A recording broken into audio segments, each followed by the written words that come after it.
Welcome to the Life in Focus podcast. It's brought to you through Rogers Research Global with your host, clinical psychologist, Dr. Marie Rogers. Hello and welcome to today's episode. This is Your Life in Focus, where we talk about all things mental health, executive functioning, psychoneuroimmunology, or the mind-body connection, and mindfulness. I have always been a lover of music, however, not particularly skilled at playing an instrument or singing. This does not at all keep me from reaping all the joy and the benefits of music, which is what we are going to talk about today in today's Life in Focus podcast.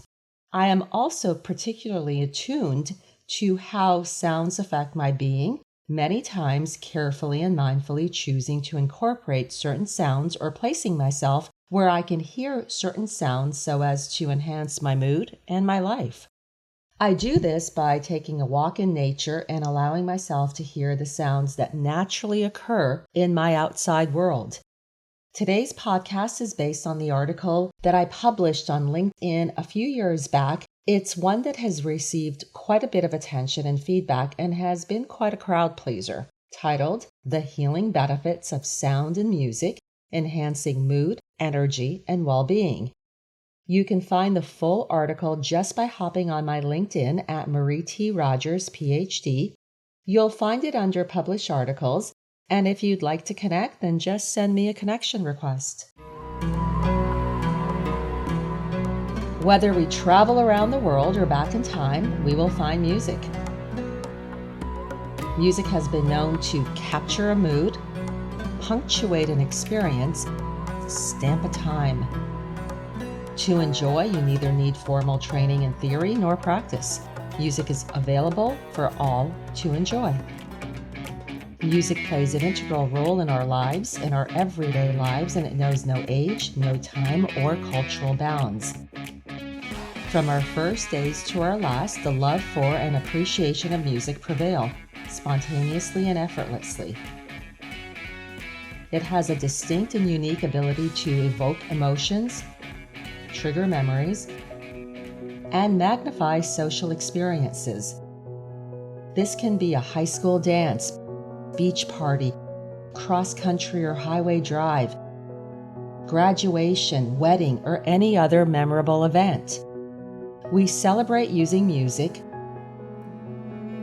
We also grieve, whether the loss is through death or a breakup. We often will use music as a way to truly get in deeper touch with the sadness. Many of us have had the experience of healing our sadness through lyrics that did a better job clarifying and capturing how we're feeling, or a melody that just touched our soul, allowing us to go deeper into the feeling. We had to go in to get through. And music, certain songs, certain melodies will most definitely provide the in we may need to get through. Music evokes and often intensifies emotions. It creates a sensory experience that brings us back in time, recalling memories otherwise long forgotten. There are a handful of songs for me that I know exactly where I was and what I was doing when I first heard them, when they first caught my attention.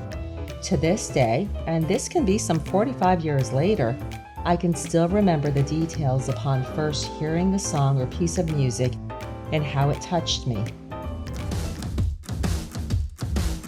Depending on the type of music we are listening to, we can feel energized, mellow, happy, sad, nostalgic, aroused, loving, angry, powerful, peaceful, and or a combination of any of these emotions. While interest in and love of music are universal, musical taste is an individual experience and tends to be heavily influenced by our generation and culture. But what is music exactly? Music, simply stated, is a sequence of coordinated sounds. We live in a world of music. Music, voices, nature, and other sources of sound surround us in our daily lives. Sound also exists within the deepest part of the ocean, in which we would assume would be one of the quietest locations on Earth. In fact, there is almost a constant ambient sound of earthquakes and singing whales, as well as wind, waves, and storms. Speaking of the ocean, our brains are hardwired to respond positively to nature. Water especially is typically soothing. When we cannot be near it, we can recreate and appreciate it through technology. An audio recording or a video depicting crashing waves along a shoreline has been repeatedly shown to give rise to feelings of calmness and relaxation. In addition to crashing waves, most people enjoy the sound of a babbling brook, rainfall, and waterfalls, and will find them soothing. Whereas the sounds associated with heavy city traffic and of sirens and alarms can be quite jarring. Skilled filmmakers keenly understand the power of sounds.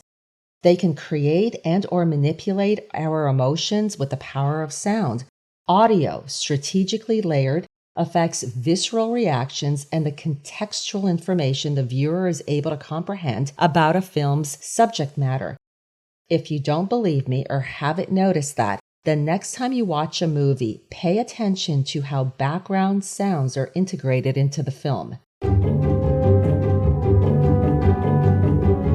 Just bring to mind the movie Jaws or Psycho. Immediately, almost everyone connects with and recalls the unmistakable and ominous sound of the shark in the water, or the horrifying, repetitive shriek used in the infamous shower scene. The soundtrack is often as important as the story, cinematography, dialogue, script, and direction. Without their signature sound effects and/or music, many films would lose their magic. Sound evokes an emotion and effect. If it didn't, Hollywood would have little to no interest in its investment and inclusion. I love this quote by conductor, composer, and music educator Leonard Bernstein. I can't live one day without hearing music, playing it, studying it, thinking about it. Our capacity to enjoy and create music is a ubiquitous human trait. The why behind this power remains to some degree a mystery. Connecting music to health and well-being has largely relied on anecdotal reporting. However, in recent times, researchers have taken a closer and more scientific look at the importance of music and sound, and in order to fully appreciate the research, we will need to briefly visit neuroscience, specifically brain waves, mirror neurons, cranial nerves, just one pair, and the nervous system. Let's dive in. Brain waves and neurons. Brain waves measured in hertz are produced by synchronized electrical pulses from a multitude of neurons, each in communication with one another, ranging from low to high frequency. Neurons fire at different frequencies depending on incoming data. Sounds produce vibrations that alter brain waves. Most of us naturally tap our feet or move our body when listening to a particular type of music, demonstrating how the body naturally or organically interprets tunes. Delta and theta, two of the 5 brain waves, automatically synchronize cortical brain rhythms when listening to music. Through the synchronization of brain waves, we can achieve profound states of deep relaxation. Binaural beats experienced through earphones provide 2 different tones in each ear, such as 200 Hz in one ear and 205 Hz in the other ear. The brain will automatically perceive the illusory tone, align the brain waves, and produce a new frequency. The binaural beat is often used for the purposes of meditation. Neurons that automatically fire when in the state of observation of another's actions are called mirror neurons, and these neurons are believed to be the basis for empathy. In his book, Mindsight, psychiatrist and professor Daniel Siegel, MD, states that our brain uses sensory data to create representations of others' minds, just as it uses sensory input to create images of the physical world. Taking the discussion of mirror neurons an additional step, he writes, "The key is that mirror neurons respond only to an act with intention, with a predictable sequence or sense of purpose. If mirror neurons possess the power to aid in the comprehension of shared human experiences, then can this predictable sequence be applied to our experience of music?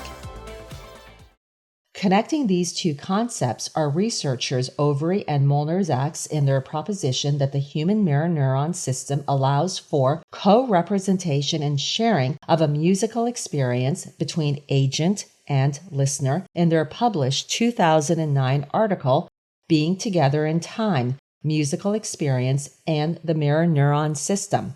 Furthermore, they hypothesized that the imitation, synchronization, and shared experience may be key implications for music therapy, which is a clinical and evidence-based use of music intervention to accomplish specific and individualized goals.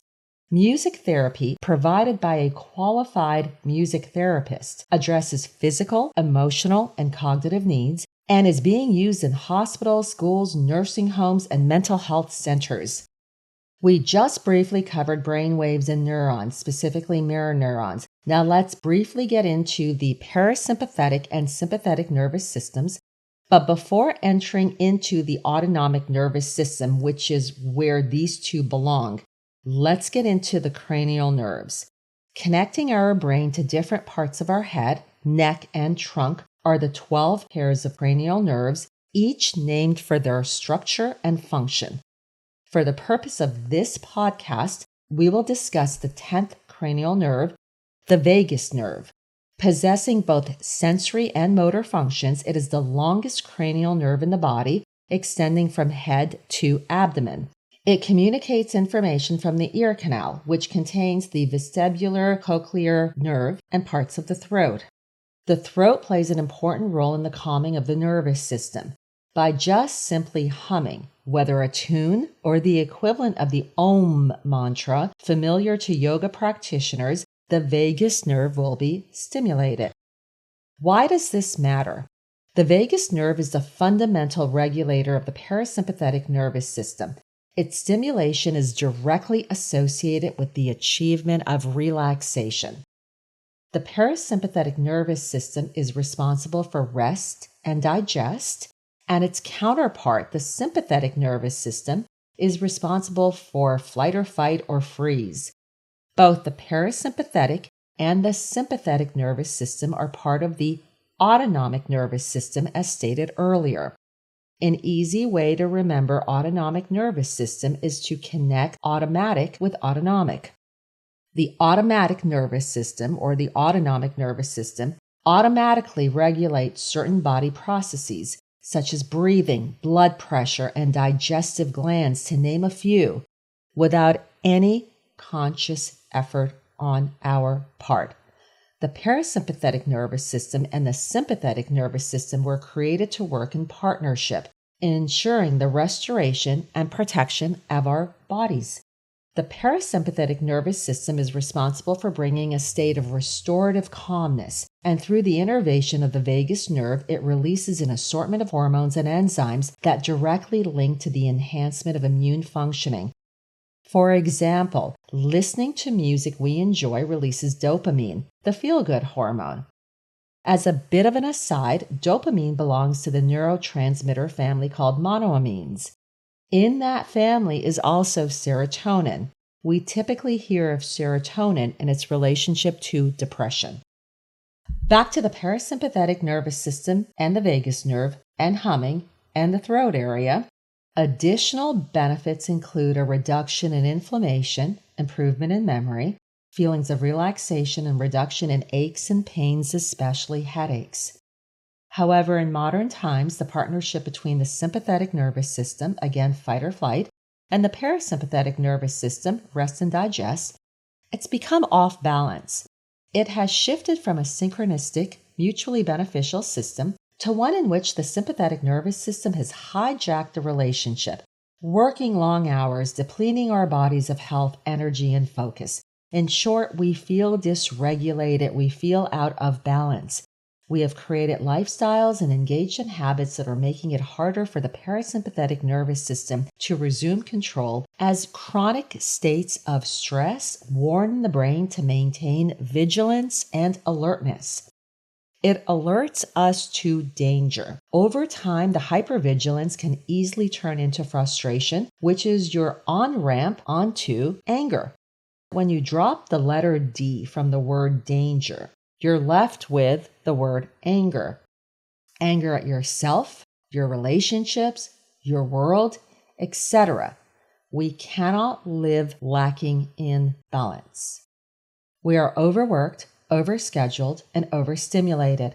We have become mass consumers of distressing and upsetting news and are chronically living with a sense of burdensome deadlines and urgency. The sympathetic nervous system is chiefly responsible for keeping us alert in case of danger and was only meant to be engaged for a brief period of time as a protective mechanism. Once the danger or perceived danger is gone, our body should return to homeostasis. The culmination of chronic stress results in burnout, adrenal gland depletion, and a compromised immune system. So what can we do? Let's discuss our prescription protocol, mindfulness. With so much buzz these days about mindfulness, balance, and the creation of a calmer and happier life, we are repeatedly reminded of how distant most of our lives are from this goal or state of being. We are mostly mired, wired, and tired. Information about calming apps, guided meditations, yoga and Tai Chi, breathing strategies, massage and spa treatments, and talk therapy, as well as a host of other helpful strategies and therapeutic modalities are all around us. Few of us are lacking in information. However, rarely is music or sound healing mentioned. Readily available and easily accessible within minutes. We can feel better. Feeling better aligns us on the path toward health. It is both curious and interesting that music and sound therapy are rarely mentioned in self-care and stress management practices. Considered new age and not scientifically rooted, it gets little to no attention or respect. As with many treatments considered new age, sound healing is actually deeply rooted in ancient history. Whereas everyone is familiar with music, few know about the profound healing benefits of sound, which involves the utilization of sacred instruments or voice to evoke well-being. Vibrations such as those produced by gongs, singing bowls, and tuning forks help to relax the mind and body. Sounds that are long and sustained activate the parasympathetic nervous system, while ones that are sharp and abrupt trigger the sympathetic nervous system. A recent excitement in the neuroarts or neuroaesthetics is hopefully changing this. The arts are rightfully gaining attention. Music is a key component of the arts. Centuries ago, people understood that sounds have the potential to create calm and serenity. The ancient Greeks used music as a treatment for mental disorders and believed in its healing benefits to the body, as did the ancient Egyptians, Aborigines in Australia, and Tibetan monks. Gregorian chants used in Christian liturgy uses the solfeggio frequencies, which was believed to lift chanters and listeners to a higher realm of consciousness and enlightenment. This is one of the reasons why the use of sound therapy instruments such as bowls and gongs can be so instantly calming and relaxing, helping the body return to the nourishing state that is the opposite of fight or flight mode triggered by stress. Drumming is another popular sound with long roots. Drums have been therapeutically used in almost every culture for the purpose of ceremonial rituals, as well as communication and signaling. Drums are associated with inducing a trance-like state. Whether we are drumming or listening to the sound of drums, research has documented the physical transmission of rhythmic sound or energy to the brain, synchronizing both hemispheres. What about the most listened to sound? The human voice. Yes, the human voice has healing properties. There is no dearth of psychological research documenting the therapeutic value of the human voice. Certain cues in speech, known as paralinguistic elements, are more important than others when it comes to generating particular emotions in the listener. Therapists, yoga teachers, and healers understand its importance when delivering a message. A pleasing human voice, spoken with wisdom and empathy, can be powerful, energizing, inspirational, and healing. Guided meditations, when well produced, create a perfect symmetry of sound through the use of healing sound tools, music, and a soothing, relaxing voice, inviting us to breathe and become present. Most report feeling a sense of rejuvenation and tranquility after listening for just about 15 minutes. Add breath work and an essential oil, such as the scent of lavender, and we now have created an ultimate in relaxation second only to the natural sounds and smells found in nature. While deep breathing is one of the fastest ways to influence our nervous systems and restore our body to calm by stimulating our vagus nerve to slow down from the typical 10 to 14 breaths per minute to 5 to 7, adding healing sounds can maximize this benefit. I recently published an article on my blog, drmarierogers.blogspot.com, on box breathing that you may wish to check out. I have a few other articles on my blog on breathwork. Mired, wired, and tired.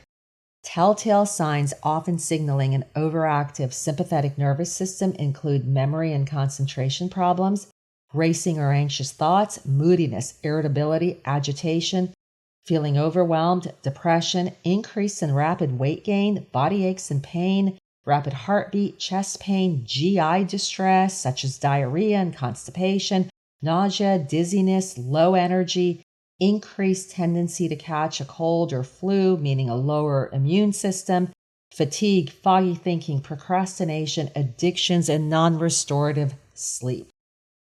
The good news is that the integration of music and sound therapy in our daily lives is a fairly easy way to instantly feel better. Although chronic stress and its debilitating effects will not be remedied by one simple intervention and require holistic and functional analysis of our lives, incorporating a few minutes per day of music and or sound therapy is an effortless step toward progress. Feeling even a little better increases the likelihood we will attempt to tackle the more significant challenges in our lives. How much easier is it to have that difficult conversation, address a health issue, or change a habit when we feel relaxed as opposed to anxious and stressed?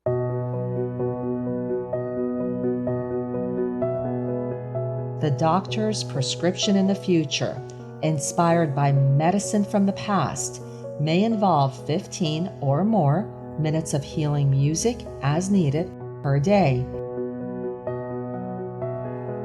Sound and music are essentially a non-invasive, simple, and cost-effective healing intervention. The music is of your own choosing. This prescription can be filled at your favorite nature site or in your home, office, dorm, etc. through healing instruments and or headphones or a combination of both. This daily practice has been shown to reduce blood pressure, pain, and stress levels. It also helps in reducing anxious and ruminative thoughts, as well as compulsive behaviors. Documented side effects include improved focus, concentration, and immune function. Who wouldn't want that? Create a playlist, purchase a singing bowl, chant a mantra, sing a song, sit back, relax, and let the music play. And go engage in your sound and music-filled world.